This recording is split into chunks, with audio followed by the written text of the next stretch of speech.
Pemerintah Kota Sabang akan mengkaji dan merencanakan kembali pengoperasian pabrik es di kawasan Pasiran, Kuta Timur, Sabang. Masyarakat, khususnya para nelayan, menaruh harapan besar kepada pemerintah Kota Sabang untuk memperbaiki pabrik tersebut guna mendukung keberlangsungan kegiatan nelayan. Berkaitan dengan itu, PJ Wali Kota Sabang, Reza Fahlevi, melakukan peninjauan langsung pabrik es Pasiran, Kuta Timur, Kecamatan Sukakarya. Peninjauan tersebut dimaksud guna pengoperasian kembali pabrik es yang sudah lama tidak beroperasi lagi. PJ Wali Kota Sabang, Reza Fahlevi, mengatakan wacana pengoperasian kembali pabrik es tersebut tentu harus dengan perencanaan yang matang, sehingga betul-betul dapat memenuhi kebutuhan nelayan. Hal itu juga sesuai permintaan masyarakat nelayan dan pastinya perlu mendapatkan perhatian untuk difungsikan kembali. Tapi harus jelas pengelolaannya, tegas PJ Wali Kota Sabang, Reza Fahlevi, saat meninjau pabrik es tersebut.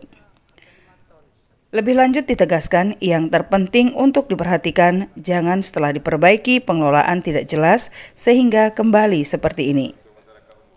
Kepala Dinas Kelautan dan Perikanan Kota Sabang, Zulpan, mengatakan setelah dihantam tsunami dan terjadi kerusakan yang cukup serius, pihaknya sempat melakukan rehab berat pada tahun 2015. Jika ada pihak pengelola, lebih bagus kita pihak ketigakan, baik itu apakah bagi hasil atau memang sewa. Kalau memang dibebankan itu harus PAD, kita upayakan untuk PAD.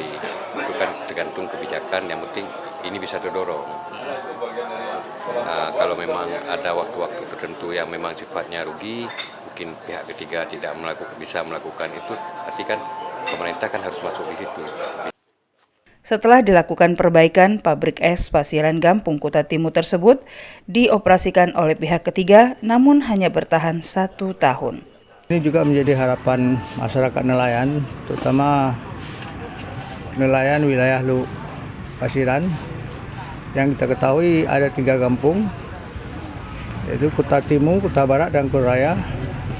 Tentunya ini dengan hidupnya kembali pabrik es dan aktivitas lainnya tentu berdampak pada nelayan Kota Sabang pada umumnya, sehingga aktivitas nelayan saat dia menangkap dan memperoleh hasil tidak cemas, dia tidak ragu, dan karena sudah memiliki satu pengamanan ikan yang sesuai dengan standar yang diinginkan untuk konsumsi masyarakat. Hingga saat ini pabrik es di kawasan TPI Pasiran tidak dapat beroperasi disebabkan kompresor masih dalam kondisi rusak. Dari Gampung Kuta Timur, tim DSTV melaporkan.